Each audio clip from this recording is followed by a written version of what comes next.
السلام علیکم ورحمۃ اللہ وبرکاتہ۔ اعوذ باللہ من الشیطان الرجیم، بسم اللہ الرحمن الرحیم۔ الحمد للہ بفضلہ ومنہ وکرمہ۔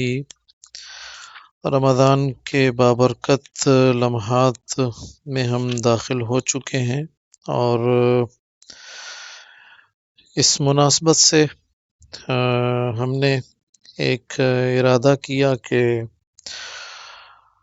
قرآن مجید کی ایک آیت ہے سورۃ الاحزاب کی، لَقَدْ كَانَ لَكُمْ فِي رَسُولِ اللَّهِ أُسْوَةٌ حَسَنَةٌ لِمَنْ كَانَ يَرْجُو اللَّهَ وَالْيَوْمَ الْآخِرَ وَذَكَرَ اللَّهَ كَثِيرًا۔ اس آیت کو اپنی بنیاد بنا کر ہم رمضان کے یہ چند ایام سیرت طیبہ کے حوالے سے کچھ باتیں کر سکیں، کچھ انڈرسٹینڈنگز لے سکیں۔ سیرت طیبہ ہی کیوں، قرآن مجید کے حوالے سے بھی کوئی خصوصی جو تھی، ہم ایک آن لائن کلاس شروع کر سکتے تھے، احادیث کے حوالے سے بھی کوئی بات کی جا سکتی تھی، کسی اور علمی ٹاپک پر بھی بات کی جا سکتی تھی۔ صرف سیرت طیبہ ہی کیوں؟ سب سے پہلے تو میں اس سوال کا جواب دوں گا، اس لیے کہ مجھ سے کچھ ساتھیوں نے پرسنل میں بھی اور فیس بک میں بھی کہا کہ جی، جب ہمارے اسلاف رحمہم اللہ رمضان کے مہینے میں قرآن مجید پر زیادہ ترکیز کرتے تھے، تو آپ نے سیرت طیبہ کو کیوں شروع کیا؟ آپ بھی قرآن مجید کے حوالے سے کسی ٹاپک کو لیتے۔ عرض یہ ہے کہ سب سے پہلے تو میں آپ لوگوں کو یہ بتا دوں کہ سیرت طیبہ کو لینے میں سب سے پہلی بات، پہلی سوچ جو میرے ذہن میں تھی، میں قرآن اور صاحب قرآن میں فرق نہیں کرتا ہوں۔ قرآن اور صاحب قرآن، صاحب قرآن رسول اللہ صلی اللہ علیہ وسلم کا خوبصورت وجود، وجود مزکا، میں ان دونوں میں فرق نہیں کرتا ہوں۔ میں نے حقیقت بتاؤں تو سیرت طیبہ کے بے شمار واقعات کو، بے شمار پہلوؤں کو قرآن مجید کی روشنی میں سمجھا ہے، اور قرآن تو پورے کا پورا، جہاں مجھے کوئی بات سمجھ میں نہیں آتی تھی تو سیرت طیبہ میرے سامنے ایک استاد کی حیثیت سے، ایک رہنما کی حیثیت سے ہوتی تھی۔ میں نے قرآن کو سیرت کی روشنی میں سمجھا ہے، اور سیرت کو قرآن کی روشنی میں سمجھا ہے۔ میں اس پر بھی ابھی آپ لوگوں کو صرف بات نہیں کر رہا ہوں، بلکہ عملی طور پر ایک طریقہ بھی بتاؤں گا کہ قرآن سیرت کی روشنی میں اور سیرت قرآن کی روشنی میں کیسے سمجھا جا سکتا ہے، اور قرآن اور صاحب قرآن ایک کیسے ہیں علمی اعتبار سے۔ ٹھیک ہے، یہ ہو گئی سب سے پہلی بات۔ نمبر 2، قرآن مجید ہماری توجہ کا مرکز ہونا چاہیے، ہوتا بھی ہے، اور اس سیرت طیبہ کے حوالے سے جو ہم نے ایک آن لائن کلاس شروع کی ہے، تو اس کا مطلب یہ قطعی نہیں، یہ ہرگز نہیں کہ ہم قرآن کی طرف سے کسی بھی غفلت کے رویے کا اظہار کریں یا قرآن مجید کو چھوڑ دیں۔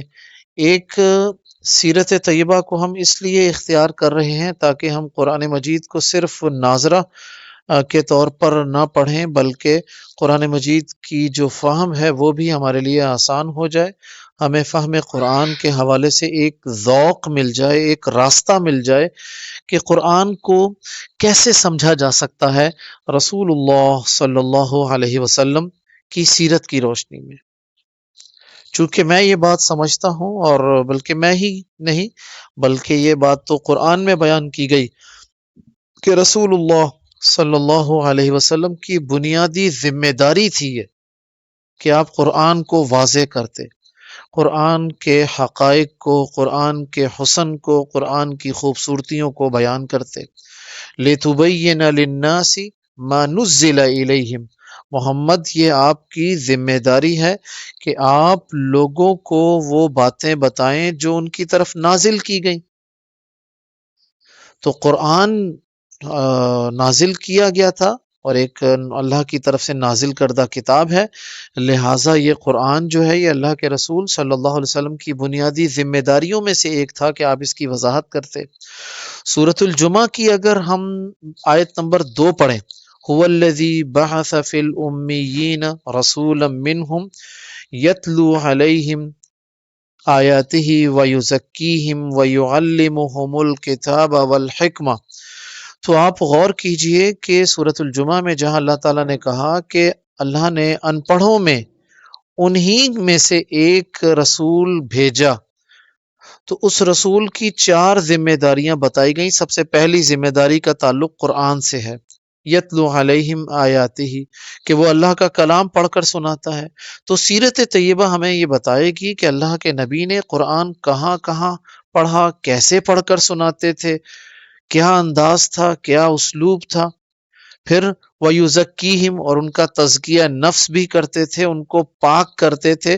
تو یہ ہمیں سیرت طیبہ سے پتہ چلے گا کہ اللہ کے نبی صلی اللہ علیہ وسلم نے 13 سالہ مکی دور میں صرف قرآن کی مدد سے کیسے اپنے صحابہ کا تزکیہ کیا، کیسے ان کو شرک کی نجاستوں سے پاک کیا. ٹھیک ہے، ان کے کردار ایسے سچے اور سچے بنا دیے کہ قرآن نے، اللہ تعالیٰ نے ان کو ایک ہمارے ایمان کے لیے معیار بنا کر پیش کیا. تو یہ سیرت طیبہ کی مدد سے ہمیں پتہ چلے گا. وَيُعَلِّمُهُمُ الْكِتَابَ وَالْحِكْمَةَ، اور وہ قرآن پڑھاتے تھے. اللہ کے نبی نے قرآن پڑھایا. کیسے پڑھایا؟ کیا چیز پڑھائی تھی قرآن کی؟ کیا بات تھی جو اللہ کے نبی نے اپنے صحابہ کو قرآن سے پڑھائی؟ ہم یہ سیرت طیبہ سے ہمیں پتہ چلے گا. ٹھیک ہے. والحکمہ، حکمت کو اگر میں لفظی معنی کے اعتبار سے بھی لوں تو حکمت اور دانائی کی باتیں. تو مجھے بتائیے کہ قرآن مجید کے موتی، قرآن مجید میں حکمت اور دانائی کی جو باتیں تھیں وہ ہمیں کون سمجھا رہا ہے؟ وہ رسول اللہ صلی اللہ علیہ وسلم ہمیں سمجھاتے ہیں. ٹھیک ہے. احادیث میں جوامع الکلم، مختصر احادیث جو ہیں، چھوٹی چھوٹی احادیث، وہ اپنی مثال آپ ہے، پورے کا پورا دین ان میں سما جاتا ہے. تو اس اعتبار سے سیرت طیبہ جو ہے وہ ہمارے لیے ایک بنیاد بنتی ہے. ٹھیک ہے. تو سیرت طیبہ اگر غور کیا جائے تو، بلکہ غور کیا کرنا، آسان سے لفظوں میں اگر بات کروں، میں جب یہ کہوں کہ مجھے اسلام پر عمل کرنا ہے، یا میں اپنا جملہ تبدیل کر لیتا ہوں، جی میں یہ کہتا ہوں مجھے قرآن پر عمل کرنا ہے، تو مجھے بتائیے کہ قرآن پر عمل کرنے کا طریقہ مجھے کون بتائے گا؟ مجھے رسول اللہ صلی اللہ علیہ وسلم بتائیں گے. قرآن پر عمل کرنا، قرآن کو سمجھنا بغیر رسول اللہ صلی اللہ علیہ وسلم کے ممکن ہی نہیں ہے، ناممکن. میں بہت بڑی بات کہہ رہا ہوں. مجھ سے اگر کوئی یہ بات کہے کہ سورج مغرب سے طلوع ہو جائے تو مان لو گے، میں کہوں گا مان لوں گا. لیکن اگر کوئی یہ کہے کہ قرآن سیرت کے بغیر سمجھا جائے، یہ میں نہیں مانوں گا. قرآن نے مجھے یہ بتایا کہ اللہ کے نبی مکی دور میں نمازیں پڑھا کرتے تھے. آپ لوگوں کو بھی معلوم ہے بے شمار واقعات، ان میں سے کچھ واقعات کا ہم ذکر ابھی سیرت کی اگلی کلاسز میں کریں گے.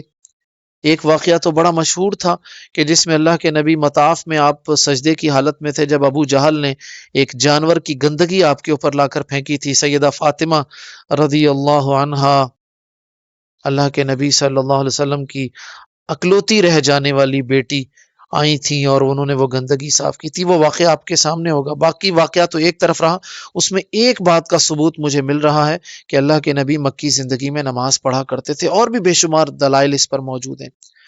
تو میں آپ سے یہ پوچھوں کہ آپ قرآن مجید سے یہ مجھے پروف کر دیجئے کہ مکی زندگی میں، یعنی کہ قرآن مجید کی جو 86 مکی صورتیں ہیں، ہجرت مدینہ سے پہلی نازل ہونے والی تمام صورتوں میں کہیں وضو کا طریقہ مجھے آپ بتا دیجئے. مکی زندگی کی 86 صورتوں میں وضو کا کوئی طریقہ نہیں ملتا، اور یہ پاسبل ہی نہیں کہ نماز بغیر وضو کے آپ نے پڑھی ہوگی.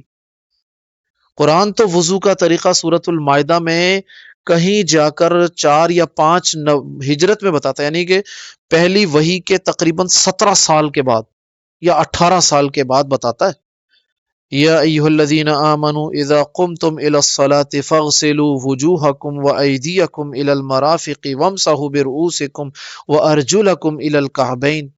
قرآن نے تو وضو کا طریقہ اپنی پہلی وحی کے 18ویں سال جا کر بتایا تھا۔ سوال یہ پیدا ہوتا ہے کہ یہ 18 سال نمازیں کس طرح پڑھتے رہے، جبکہ نماز تو معراج کی رات فرض ہو گئی تھی۔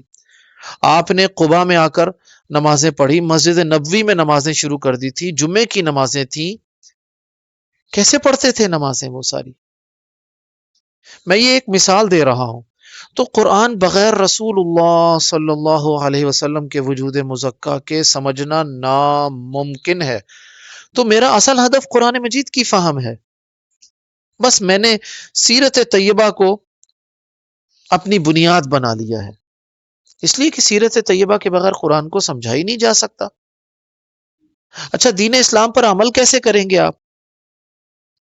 بھائی دین اسلام پر عمل کرنے کا مطلب یہ ہے کہ آپ شرک سے بچیں۔ بھائی شرک سے کیسے بچیں گے؟ کون بتائے گا آپ کو شرک کیا چیز ہوتی ہے؟ کون بتائے گا توحید کیا ہوتی ہے؟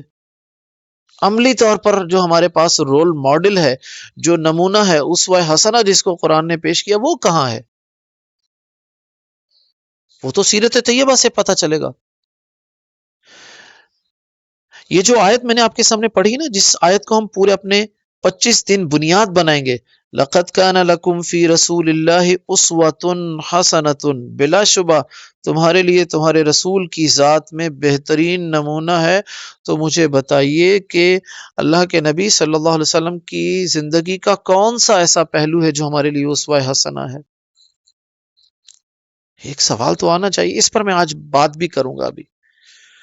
لہٰذا میں زیادہ تفصیل میں جائے بغیر پہلے سوال کو یہاں ختم کرتا ہوں کہ رمضان میں سیرت طیبہ ہی کیوں؟ تو امید ہے کہ کچھ بنیادی کیفیت میں یا کچھ تسلی اور تشفی ضرور ہوئی ہوگی میرے سامعین اور سامعات کی۔ نمبر 2، آئیے آپ سیرت طیبہ کے فوائد اگر بات کی جائے تو بے شمار فوائد ہیں۔ سب سے بڑا فائدہ، مجھ سے اگر کوئی پوچھے نا کہ شاہ صاحب سیرت طیبہ پڑھنے کا سب سے بڑا فائدہ کیا ہے، تو میں آنکھیں بند کر کے کہتا ہوں کہ بھائی سیرت طیبہ پڑھنے سے، سیرت طیبہ کو عملی طور پر اختیار کرنے سے میرا اللہ مجھ سے محبت کرنے لگ جاتا ہے۔ یہ ایک چھوٹی بات تو نہیں ہے۔ قرآن نے کیا کہا؟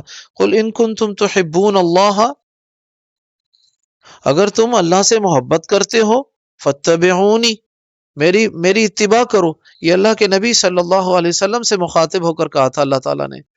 محمد حبیب کائنات، محبوب کائنات صلی اللہ علیہ وسلم، آپ یہ بات اعلان کر دیجئے، سب کو بتا دیجئے، پوری دنیا کو بتائیے، قیامت تک کے لوگوں کو یہ بات بتا دیجئے کہ بھائی اگر تم اللہ سے محبت کرتے ہو تو میری اتباع کرو، میری باتیں مانو، جو کچھ میں کہتا ہوں وہ کرتے جاؤ، جس بات سے میں روکتا ہوں اس سے رک جاؤ، تو تم اللہ سے محبت کرنے میں کامیاب ہو جاؤ گے۔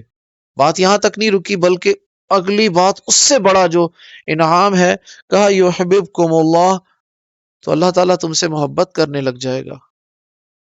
بات کہاں سے شروع ہوئی تھی؟ میں نے اللہ کو اپنا محبوب بنا لیا تھا، میں نے اللہ سے محبت شروع کر دی تھی، کوشش کر رہا تھا اللہ سے محبت کروں۔ میں ابھی آگے چل کر یہ بات بھی کروں گا کہ اللہ سے محبت کرنے کا مفہوم کیا ہے، اس پر بھی بات کروں گا کہ اللہ سے محبت کیسے کی جاتی ہے، اللہ سے محبت کو کیسے محسوس کیا جائے گا، اللہ کے ساتھ محبت کرنے میں کیسے لذت محسوس کی جاتی ہے، کیسے دلوں کی دنیا بدلتی ہے، میں یہ بات بھی کروں گا انشاءاللہ العزیز۔ لیکن بات تو یہاں پر یہ ہے کہ بھائی اللہ کے نبی صلی اللہ علیہ وسلم کی سیرت پڑھوں گا تو آپ کی باتیں مانوں گا تو میں اللہ کا محبوب بن جاؤں گا، اللہ مجھ سے محبت کرنے لگ جائے گا۔ یہ ہے سب سے بڑا فائدہ۔ اس سے بڑا کون سا فائدہ ہو سکتا ہے کہ میں اللہ کے نبی صلی اللہ علیہ وسلم کی سیرت کے حوالے سے آگاہی حاصل کروں گا کہ آپ کے شب و روز کیسے گزرتے تھے، آپ کا کھانا پینا کیسا ہوتا تھا، سونا جاگنا کیسا ہوتا تھا، اٹھنا بیٹھنا کیسا ہوتا تھا، آپ آتے کیسے تھے، جاتے کیسے تھے، گھر سے باہر کیسے نکلتے تھے، آپ کی زندگی کے مختلف پہلو کیسے تھے، آپ کی زندگی میں اپنی بیویوں کے ساتھ کیا رویہ ہوا کرتا تھا، آپ کھیل کے میدان میں کیسے ہوا کرتے تھے، سفر میں کیسے تھے، ٹھیک ہے، آپ پڑھتے کیسے تھے، پڑھاتے کیسے تھے، یہاں تک کہ آپ کی محبتیں کیسی تھیں، آپ کی نفرتیں کیسی تھیں، آپ کس سے محبت کرتے تھے، کس سے نفرت کرتے تھے، کیوں کرتے تھے محبت، نفرت کیوں کرتے تھے، یہ ساری باتیں جب ہمیں پتہ چل جائیں گی تو یقین کیجئے باللہ، میں رب کعبہ کی قسم کھا کر آپ کو بتاتا ہوں، اللہ آپ کو اپنا محبوب بنا لیں گے، اللہ آپ سے محبت کریں گے، اللہ آپ سے محبت کرے گا انشاءاللہ العزیز۔ یہ میں نہیں کہہ رہا ہوں، یہ تو قرآن مجید کی آیت ہے نا جی، سورہ آل عمران میں ہے نا، آیت نمبر 31، قل ان کنتم تحبون اللہ فاتبعونی یحببکم اللہ۔ اس سے بڑی بات کیا ہو سکتی ہے؟ پوری دنیا رمضان میں روزے کیوں رکھیں؟ اللہ کو راضی کر لیں۔ نمازیں کیوں پڑھیں؟ اللہ کو راضی کر لیں۔ حج اور عمرہ کیوں کریں؟ اللہ کو راضی کریں۔ زکوٰۃ کیوں ادا کریں؟ اللہ کو راضی کریں۔ اللہ کے رسول کی بات مان لیں،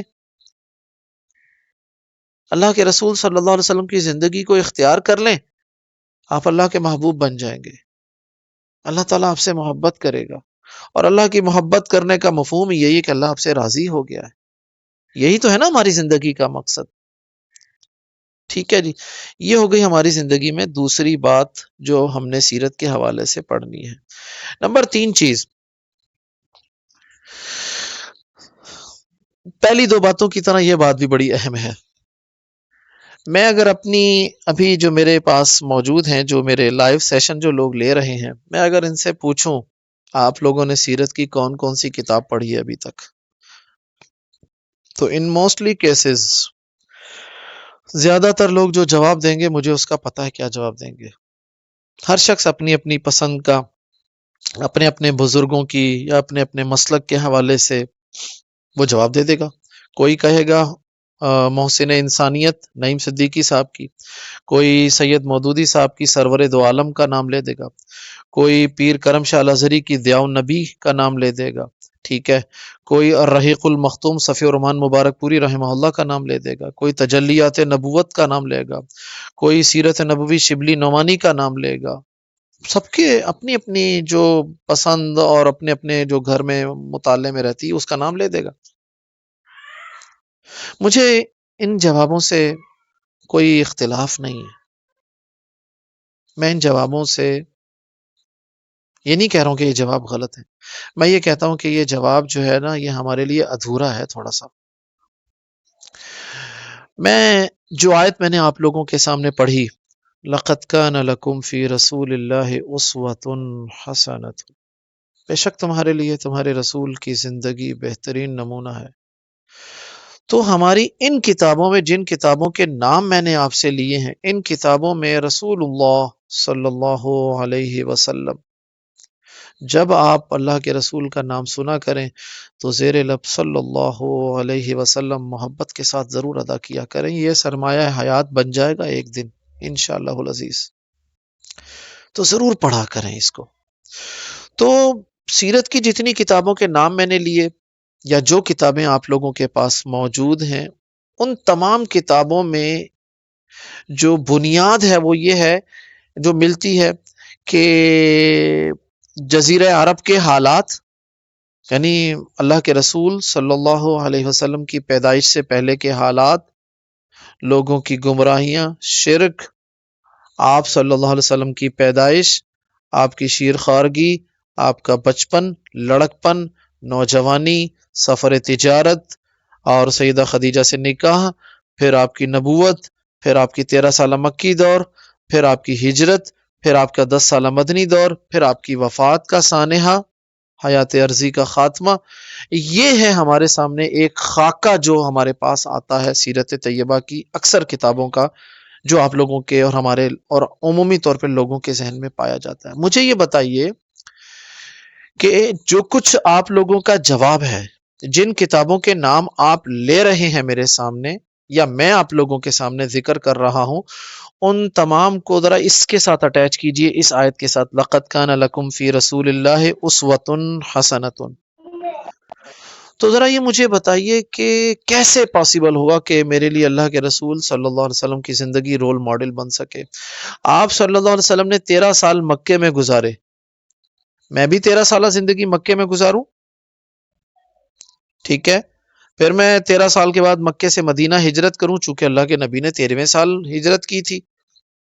پھر آپ 10 سال مدینے میں رہے اور کفار اور مشرکین یہودیوں سے آپ کی جنگیں بھی ہوئی، تو کیا میں بھی وہی کام کروں؟ کیا یہ پہلو ہے ہمارے سامنے؟ تو سمجھنے کی ضرورت یہ ہے، میں جو بات کرنا چاہ رہا ہوں، جو میسج آپ لوگوں کو دینا چاہ رہا ہوں، آج کے ٹاپک کا انٹروڈکشن جو کلاس میں لے رہا ہوں، اس کا تیسرا ٹاپک یہ ہے کہ بھائی بات یہ ہے کہ اللہ کے رسول صلی اللہ علیہ وسلم کی زندگی ہمارے لیے نمونہ ہے، بہترین نمونہ ہے۔ وہ یہ والی باتیں نہیں ہیں، 13 سال مکے میں گزارنا، 10 سال مدینے میں گزارنا، یہ والے معاملات نہیں ہیں وہاں پر۔ وہاں کچھ اور بات کی جا رہی ہے۔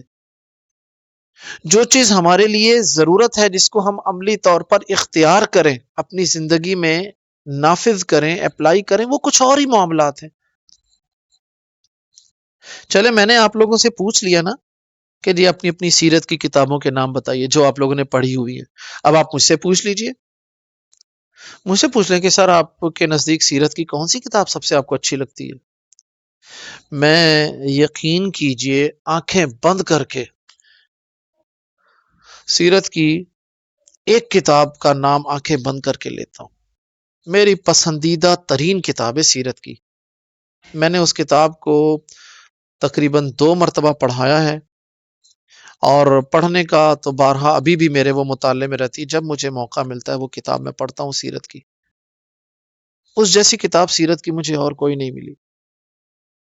سیرت کی اس کتاب کا نام ہے ریاض الصالحین، امام نووی رحمہ اللہ۔ اب آپ میں ممکن ہے آپ لوگ کہیں کہ سر شاہ صاحب یہ تو ریاض الصالحین تو حدیثوں کی کتاب ہے، وہ تو احادیث کا مجموعہ ہے۔ میں یہی آپ کو بتانا چاہ رہا ہوں کہ سیرت کا لفظ جب ہم سنتے ہیں تو ہمارے ذہن میں صرف آپ کی پیدائش سے آپ کی وفات تک کے جو حالات آتے ہیں۔ میں چاہتا ہوں اس کانسیپٹ کو آپ مزید کھول لیں، مزید پھیلا لیں۔ سیرت کی کتابیں 2 اعتبار سے پڑھنی چاہیے، میں دونوں اعتبار سے آپ کے ساتھ چلوں گا۔ ایک سیرت طیبہ واقعات کی روشنی میں، حالات کے اعتبار سے، پیدائش سے وفات تک کا جو آپ لوگوں کو معلوم ہے۔ سیرت کا دوسرا کانسیپٹ صفاتی اعتبار سے، رسول اللہ صلی اللہ علیہ وسلم کی زندگی صفاتی اعتبار سے، آپ کی زندگی کے شب و روز کے معمولات، یہ ہے اسوہ حسنہ جس کو ہمیں عملی طور پر اختیار کرنے کی دعوت دی گئی اور جس پر تاکید کی گئی۔ یہ ہے اسوہ حسنہ۔ اصل اسوہ حسنہ یہی تو ہے کہ آپ کی زندگی کے شب و روز ویسے ہو جائیں جیسا کہ اللہ کے نبی کے تھے۔ تو ریاض الصالحین جو حدیث کی کتاب ہے، اس میں رسول اللہ صلی اللہ علیہ وسلم کے حوالے سے یقین کیجئے کہ آپ کی زندگی کا ایک ایک لمحہ اس میں موجود ہے، اس کتاب میں ایک ایک لمحہ اس کتاب میں ہمارے پاس موجود ہے۔ مجھے نہیں اس جیسی کوئی کتاب آج تک ملی جس نے مکمل سیرت کو بیان کیا ہو۔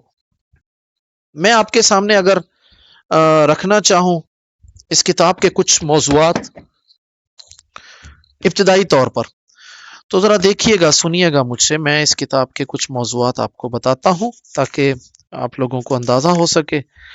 سب سے پہلی چیز حسن نیت۔ آپ مجھے بتائیے کہ نیت کے بغیر، حسن نیت کے بغیر مسلمان کی زندگی کا کوئی تصور ہے؟ نہیں ہے۔ توبہ، صبر، سچائی، روحانیت، تزکیہ نفس، تقوی، استقامت، ٹھیک ہے، نیکیوں کی ترغیب، برے کاموں سے بچنا، بدعات سے بچنا، امانت کی ادائیگی، لوگوں کے درمیان صلح کروانا، عورتوں کے ساتھ بھلائی کرنا، اور بیویوں کے حقوق، شوہروں کے حقوق، یتیموں کے حقوق، والدین کے ساتھ حسن سلوک، پڑوسیوں کے حقوق، اولاد کے حقوق، علماء کے حقوق، اہل خیر کے حقوق، اللہ سے ڈرنا، اللہ تعالیٰ سے خوف اور امید رکھنا، ٹھیک ہے، بھیک مانگنے سے بچنا، اقتصادیات کے حوالے سے جو میانہ روی ہے اس پر ایک سے زائد موضوع ہیں، عقیدہ آخرت پر باتیں کی گئیں، کتاب الادب یعنی اخلاق جس کی ہم میں شدید کمی ہے، مجھ سمیت جس کو بہت زیادہ ضرورت ہے کہ ہمیں کس طرح باتیں کرنا چاہیے، ٹھیک ہے، اور کتاب الادب میں حیا ہے، راز ہے، عہد کو نبھانا، گفتگو خوبصورت طریقے سے کرنا، مہمان کی عزت تکریم وغیرہ وغیرہ، کھانے کے آداب کا بیان ہے، لباس کا بیان ہے کہ لباس ہمیں کیسا پہننا چاہیے۔ آج کل دیکھیں ذرا ہمارے معاشرے میں لباس جو ہے وہ کس طرح کا لباس ہے، بچیوں کے لباس کیسے ہوتے ہیں، میں حیران ہوں کہ ایک چھوٹی سی مثال دے کر میں آگے جاؤں گا۔ ہمیں کہا گیا مرد کی شلوار کے پہنچے ٹخنوں سے اوپر ہونے چاہیے، آج ہماری بچیاں، ہماری خواتین، معذرت کے ساتھ اگر آپ میں سے کسی کی یہ ڈریسنگ ہے، بلکہ مجھے معذرت نہیں کرنی چاہیے، میں یہ کہوں گا کہ ہماری خواتین کی ڈریسنگ جو ہوتی ہے وہ ٹخنوں سے اوپر ہوتی ہے۔ خواتین کو تو حکم نہیں دیا گیا تھا اس بات کا کہ اپنے ٹخنے ننگے رکھیں، یہ تو صرف مردوں کے لیے حکم دیا گیا ہے۔ تو آپ کو یہ پتہ چلے گا سونے کے آداب، سلام کرنے کے آداب، جنازہ، سفر، فضیل، مختلف قسم کے اعمال زندگی کے جو فضائل ہیں اس پر بڑی تفصیل سے بات کی جا رہی ہے اس میں، اعتکاف جس کی ابھی ہمیں ضرورت پڑے گی، حج ہے، جہاد ہے، علم ہے، اللہ تعالیٰ کی حمد ہے، اللہ کے نبی پر درود و سلام، ذکر اذکار کرنا، دعا کے مسائل، جن باتوں سے روکا گیا، حرام کام، غیبت، چغلی، جھوٹ، جھوٹی گواہی، اور حسد اور بغض، بدعہدی کرنا، وعدے کی مخالفت، ناپ تول میں کمی، جانوروں پر ظلم نہ کرنا، ٹھیک ہے، اس طرح کے مختلف قسم کے موضوعات، میں کہتا ہوں کہ یہ ریاض الصالحین جیسی جامع کتاب ہے ہی کوئی نہیں سیرت کی۔